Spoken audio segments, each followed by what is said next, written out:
We're continuing our study through the ages, how the Bible came to us. And as we begin this morning, we're going to do a little bit of review. And after that review, we're going to watch a short video, about 9 minutes, and then discuss some matters related to the manuscripts of the Bible. So as we review, first, we noted that God has revealed himself. And we said there are two classes of revelation. What are those two classes of revelation? General, which would be what? Creation, absolutely. God has revealed himself in what he has created. As we look at the created world, there are aspects of God's nature that we can learn simply by looking at nature. And Paul makes that very statement in Romans chapter 1. What is the second class of revelation? Special or specific. Either of those words will work. And as opposed to general revelation, special revelation gives us finer details. And what were some examples of special revelation that we've noted in this class?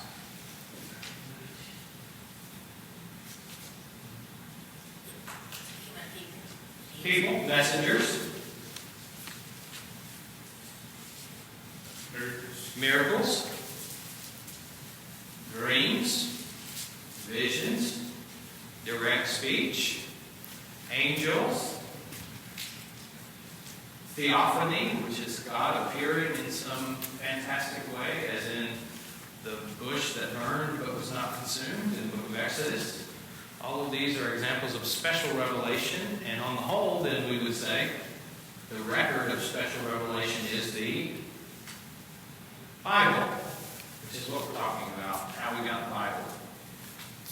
The Bible is inspired, accurate, and authoritative. We talked about the meaning of each one of those words. Inspired, it is God-breathed. God is the ultimate source of Scripture, though he uses humans in the process of giving the Scripture to us. It is accurate. We looked at several examples of its historical accuracy, its scientific accuracy, its prophetic accuracy, and then it is authoritative. If God has spoken, and what he has said has proven to be true, and he is who he claims to be, then we have to pay attention to what he says in our lives. Now, people may choose not to, but the Bible demands a hearing. We looked at the form of our Bible, and we said that it falls into two big groupings. We call them testaments. That's from the Latin, but it's a reference to the idea of covenant, as mentioned in Hebrews chapter 8, verse 6. That there's a covenant of Jesus, and there's a covenant that comes before Jesus. So what we call the Old and New Testament. We said that the Bible was written in three languages, primarily in Hebrew and Greek. The Old Testament in Hebrew, the New Testament in Greek, and then there are small portions that are also in Aramaic. And we have the ability to study these languages. They were widely known and spoken and appear in other written sources so that we can compare the language in which the Bible was composed and have strong confidence about the meaning of the words in our Bibles. Then we looked, though, I think the last time we were together, at the way that ancient literature was recorded. We said it was recorded on stone, clay, pottery, wood, leather, parchment, and vellum. Parchment being made from papyrus, and then vellum being a special form of leather that was especially useful for writing and very long-lasting, very hardy. Anything else that we talk about in the weeks leading up to this class that you would like to discuss or call to memory? Okay, we're going to watch a short video about how one of the most important manuscripts of the New Testament was discovered. Konstantin Tischendorf, an ambitious Bible scholar in the German city of Leipzig, was alarmed by the challenge to the faith. He was an expert in ancient Greek, the language in which the original Bible text was written. But when the first printed Bibles were made, the oldest available manuscripts in Greek were from the 12th century, over 1,000 years after the life of Jesus. In 1844, he finally reached the port of Alexandria, the gateway to Egypt. Egypt in the first centuries of Christianity is a great Christian center. And it's this reputation that leads scholars like Tischendorf to believe that if we're going to find those early manuscripts of the New Testament anywhere, we're most likely to find them in Egypt. How happy I was when we anchored, but what intense noise I was greeted by when I set foot on shore.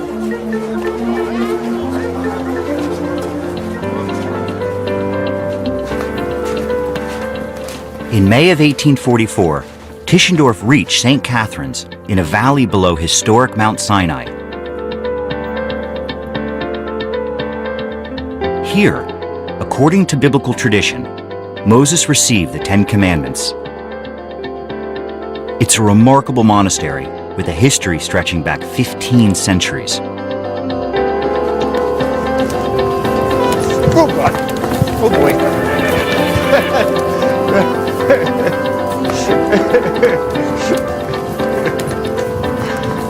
Now it's got a little speed in him. Back then, St. Catherine's was more of a fortress than a monastery, with 40-foot-high walls and no entrance other than that wooden structure there. To gain access, you'd have to get hauled up in a basket. So when Tischendorf arrived, they refused to let him in till he showed his letters of recommendation. Luckily for him, he'd done his homework and the monks hauled him up.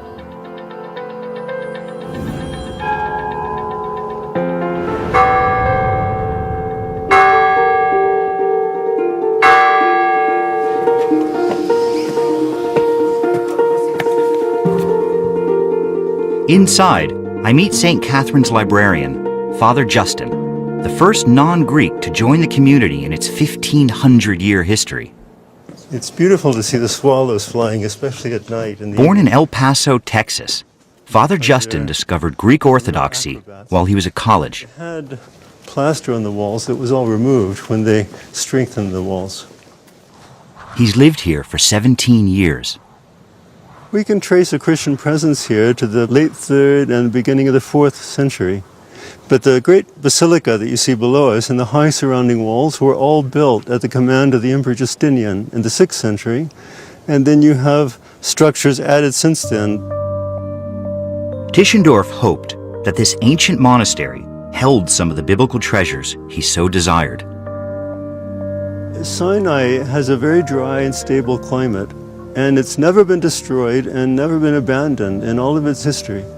And so the monastery naturally has built up an astonishing library and an astonishing collection of icons. Today, all the books and manuscripts are cataloged. Back in the mid-19th century, the collection was spread all over the many rooms of the monastery. Tischendorf needed cooperative monks to supply him with manuscripts, but none of the documents they showed him were old enough for his purpose. Finally, his luck took a turn.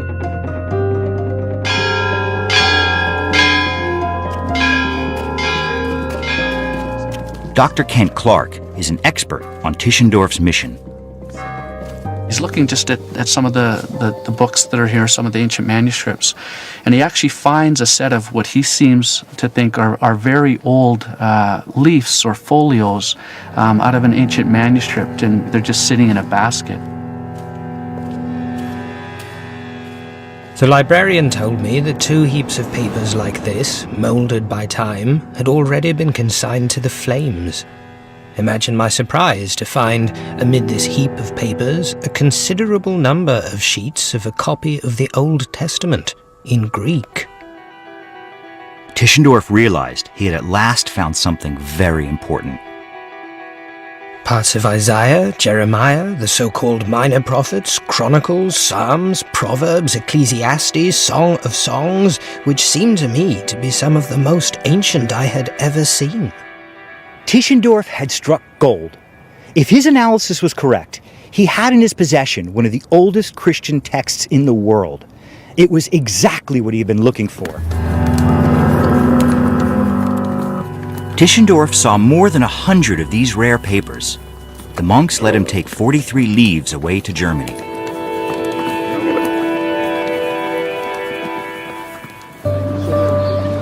comparison with other ancient handwriting styles dates the documents to the mid-4th century. Afraid that the other Bible hunters might come upon the cache, he was careful to cover his tracks. When Tischendorf published his account of the journey, he deliberately omitted where he had found the codex. That was because he suspected there was an additional New Testament section hidden somewhere in St. Catherine's. The last thing he wanted for his rival Bible hunters to catch wind of the find and beat him to it. Tischendorf spent 15 years planning and scheming to get hold of further manuscript leaves from St. Catherine's. Tischendorf returned to St. Catherine's in 1859.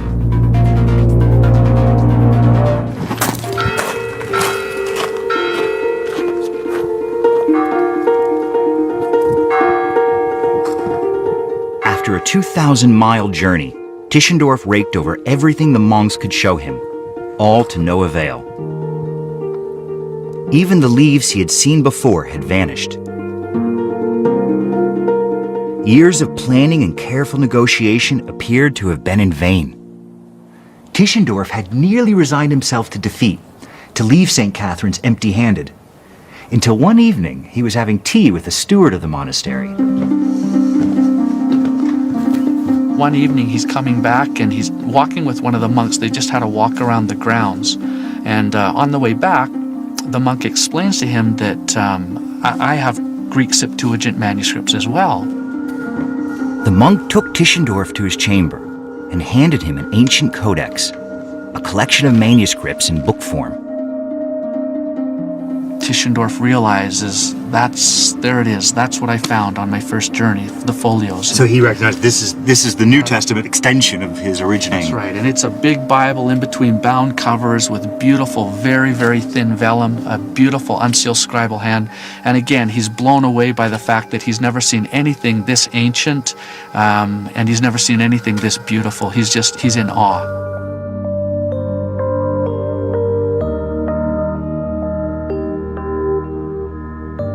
Tischendorf had made one of the greatest discoveries in 2,000 years of Christian history. It was one of the earliest Bibles and had a complete New Testament. This discovery would make him famous around the world.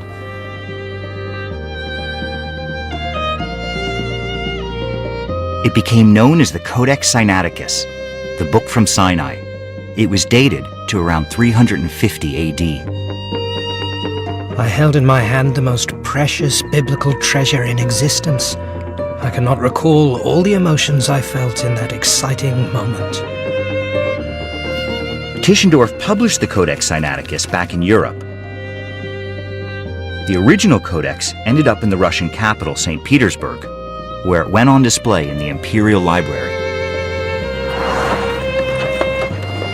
After the Russian Revolution, the Soviet government was in desperate need of hard currency and sold the codex to Britain for the equivalent of £5.5 million in today's money. Half was paid by the British government, the other half through public donations. So great was the public desire to acquire this precious Bible.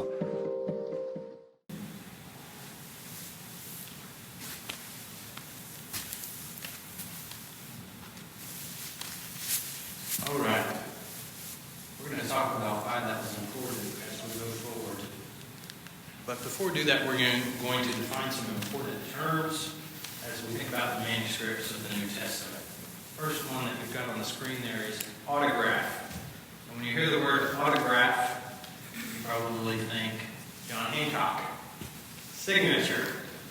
But autograph, in this case, means the original written document of a biblical text. That would be when Paul wrote his letter to the church in Philippi, or perhaps, we'll talk about this in a moment, he had a scribe write it as he spoke. That would be the autograph. Now, there are no surviving autographs. We don't have any of the original documents of the New Testament today. Now, one reason for that is they were likely written on parchment made from papyrus. And papyrus is very brittle. And likely what happened was, as soon as these letters were written and sent to churches, they began being copied. And to copy them, you had to handle them. And since they're brittle, it wasn't long before the original copies probably deteriorated. But also, in the process of them deteriorating, many copies are being made. And those are the grandparents of the book that we just saw them speaking about. So we have no autographs, and we can talk about why we can still be confident of our New Testament text, and we will, hopefully, next time. I originally planned to talk about manuscripts and the process by which we determine to the best of our ability what the original text was. But frankly, I was concerned that it would be too much material, even if I could fit it in to one class period. So, autograph. The second term, which you've already heard, is manuscript. This is any document written by hand. And so all of our ancient witnesses of the New Testament text are handwritten. Now that would be opposed to typed or printed by a machine. Manuscript means they're written by hand. Amanuensis. This is a secretary or scribe who wrote as directed by the inspired writer. Now, in some of our New Testament texts, we actually know for a fact that a scribe or an amanuensis was used. So I need a couple of volunteers. One to read Romans 16, verse 22. Sid? Romans 16, 22. And then a second volunteer for Galatians 6, verse 11. Russ? And then a third volunteer for 2 Thessalonians 3, verse 17. Okay, I'll read that one. All right. Sid, you've got Romans 16, verse 22. Tertius, who write this letter, greet you in the Lord. I, Tertius, who wrote this letter, greet you in the Lord. So, who is the author of Romans? Paul. But Romans 16, verse 22 says, I, Tertius, who wrote this letter, greet you in the Lord. So he says, I wrote this letter. Does he mean that he is the author of the letter? No, he's the one that recorded what Paul had to say. All right, Galatians 6, verse 11. See with what large letters I write to you with my own hand. Paul says, see with what large letters I'm writing to you with my own hands. If you were at North Lexington last Sunday night, you may have heard Dale Jenkins' proposal that Paul's physical ailment that he spends some time talking about in his letters may have been great damage to his hands because of the stoning. When they would stone someone, they would dig a pit and then put them down in the pit, and Paul may have put his hands over his head as they were throwing the stones down so that his hands were very marred. We don't know that, but we do know that according to Galatians chapter 6, verse 11, he was not a great penman. And so we see Paul frequently, or at least in a few places, making it clear that he's using a scribe, and this may be why. He, for whatever reason, he's not very good at handwriting. Well, some of us can identify with that weakness. 2 Thessalonians 3, verse 17, Paul says, I, Paul, write this greeting with my own hand. This is the sign of genuineness in every letter of mine. It is the way I write. So apparently Paul has a practice of allowing or utilizing someone else to write down what he would like to say, and then at the end of the letter using the pen himself, the stylus himself, and signing the letter at the end. And so it seems, based on this, that he probably, more often than not, would have used a scribe or an amanuensis. Now, one of the areas of debate with this is to what degree did the scribe or secretary have freedom in the writing of the letter? And it seems that most likely, based on what we understand about inspiration, that the scribe and the inspired author would have discussed exactly what wording was used. But it is also seemingly evident that the grammar and style of some of our letters, written, we believe, by the same inspired authors, are different, and maybe that is because they were using a different scribe. So a scribe who is accustomed to writing in a certain way, in discussion with Paul, is going to write down what Paul would like in the way that they have agreed, but that's still going to be different than co-authoring with someone else. Does that make sense? And so, especially when we look at some of the later letters of Paul, there is a difference in his style, but it's probably because he had access to different people to help him in recording what he had to say. So, this is not something we should be afraid of. It's made clear in Scripture that Paul utilized a scribe or a secretary, and this was a common practice in the ancient world. So it's not something that we often talk about, but it's not something that should cause us to doubt the accuracy or the inspiration of our Bibles. All right, codex. Codex, we would call it a book. A codex is a volume of manuscripts bound together, the predecessor of the modern book. Yes, Alan?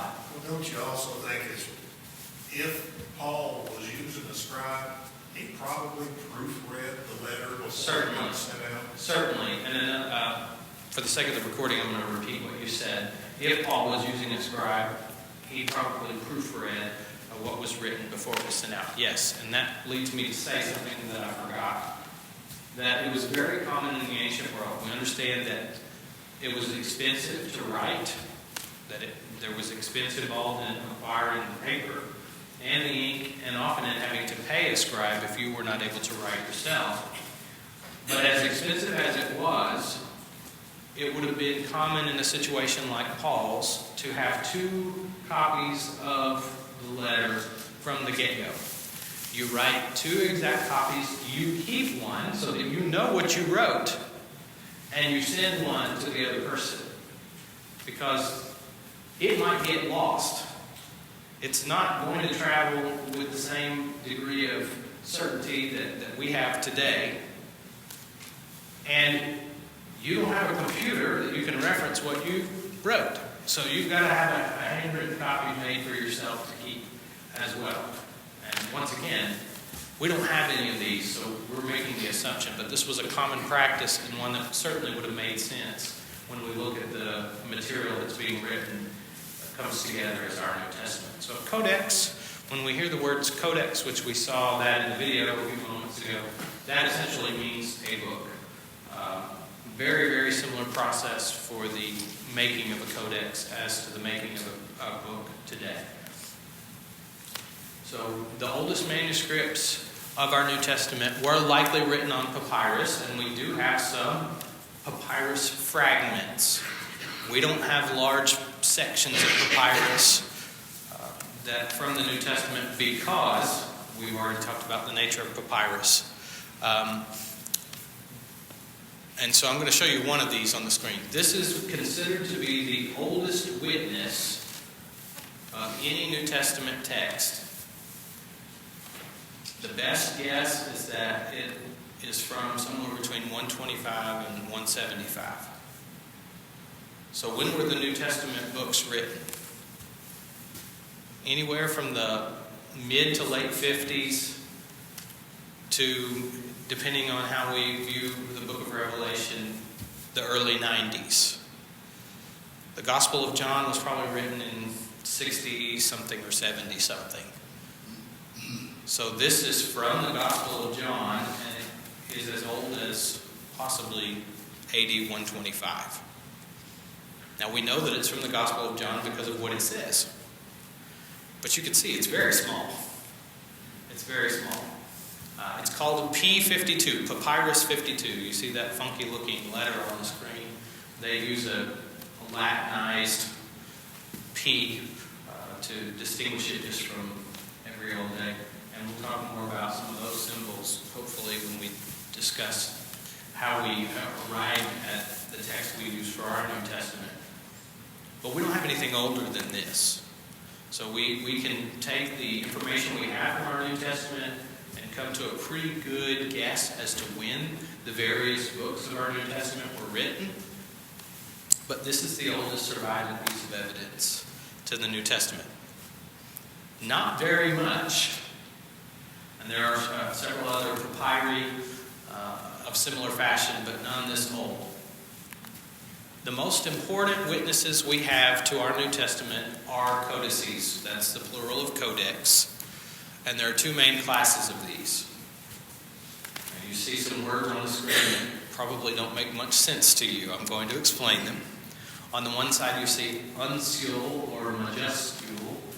And you actually heard, maybe you didn't recognize him saying it, but you heard him say a scribal uncial hand when he was talking about the Codex Sinaiticus in the video.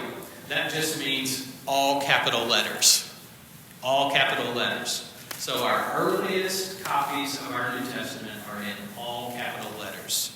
And these begin appearing around the 4th century. Well, the one you saw in the video is from somewhere between 350 and 390 or 400, somewhere in that range. So that would be mid to late 4th century. Well, if it appeared in 350, that's 300 years after the first book of the New Testament was written. But these are not the oldest witnesses we have to the New Testament.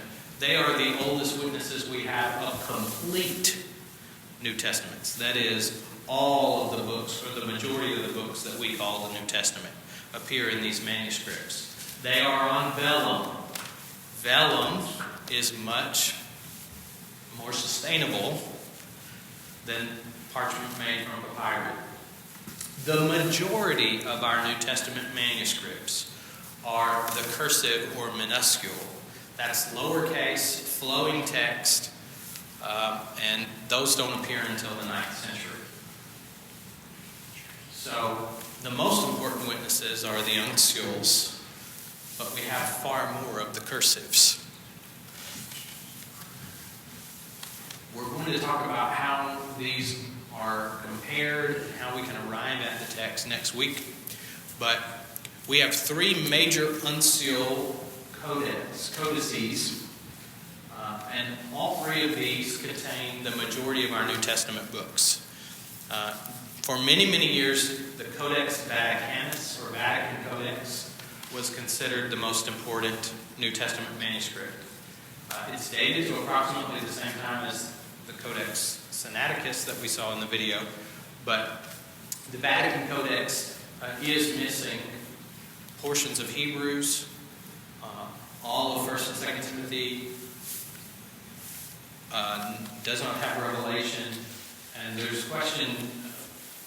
We don't know if it had those books, and the leaves have been lost. Of course, we know the leaves of Hebrews have been lost because it just cuts off in the middle. But some of the other books, we don't know if they were included or not, because we just don't have the leaves. It also has the Old Testament in Greek of the Septuagint form, which is a translation that dates to the 2nd or 3rd century before Christ.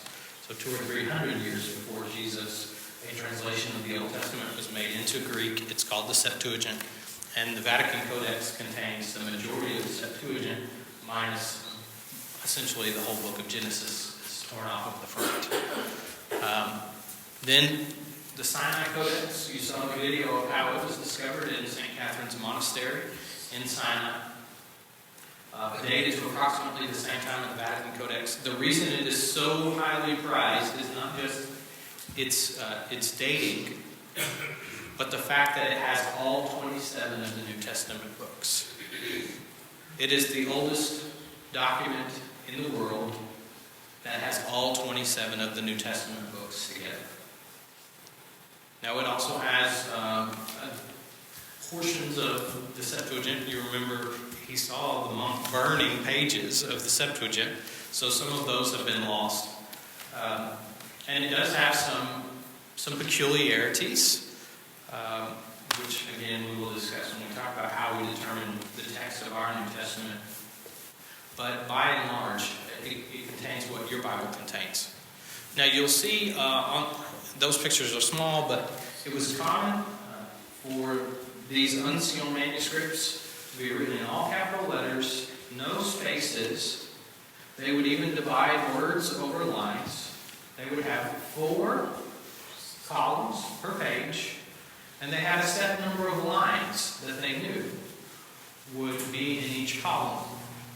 And so you have to be a very attentive reader, because if you have all the words crammed together in all capital letters, there's nothing to distinguish when a word ends or begins except your knowledge of the language. And so we take very close examination of these manuscripts to understand what they say. But once you get in a rhythm, it's no different in many respects from the way that we read today. If our Bibles were in all capital letters and had no spaces, we would grow accustomed to that, and we would be able to follow the flow of the language. It's just a matter of, ultimately it is easier, and especially the way that we read the Bible, which is not in large chunks but in small pieces, to have these spaces that set things apart. The Alexandrian Codex is a little bit later. I'm not going to say a whole lot about it, but it is not as valuable in the minds of scholars to the Sinai and Vatican Codex, but still a more or less complete New Testament from the 5th century. So you're still very, very ancient. All right. Why do we need to know this information?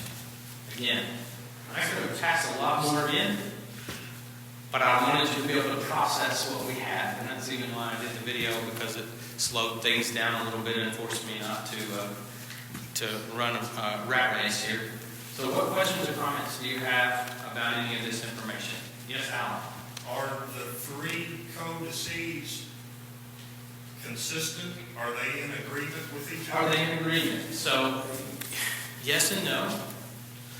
The Vatican Codex and the Sinaiticus Codex, I was talking the Latin terms. We call them Vaticanus and Sinaiticus. But they're very similar. Now, here's what you have. Because they are ancient, you have what appears to be the original text. I don't mean that it's original to Paul or Matthew. I mean the original text to that copy. But you also have scribal hands. So you have scribes who, over the years in reading these manuscripts and maintaining them, have made additional notes. And sometimes we can tell based on scholars, I say we, not me. Scholars can tell based on certain features when those editorial notes were made. Maybe it's the type of ink that was used, or it's there is a science called paleography that looks at the way that they write the letters. And over time, that shifts. I think there's a poster downstairs that actually shows the changes in the Hebrew script over the centuries. That over time, the way that we write letters changes.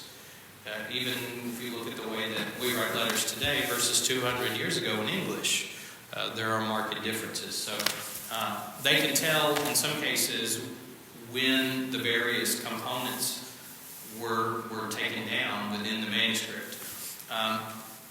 Then, by and large, Vaticanus and Sinaiticus are in agreement.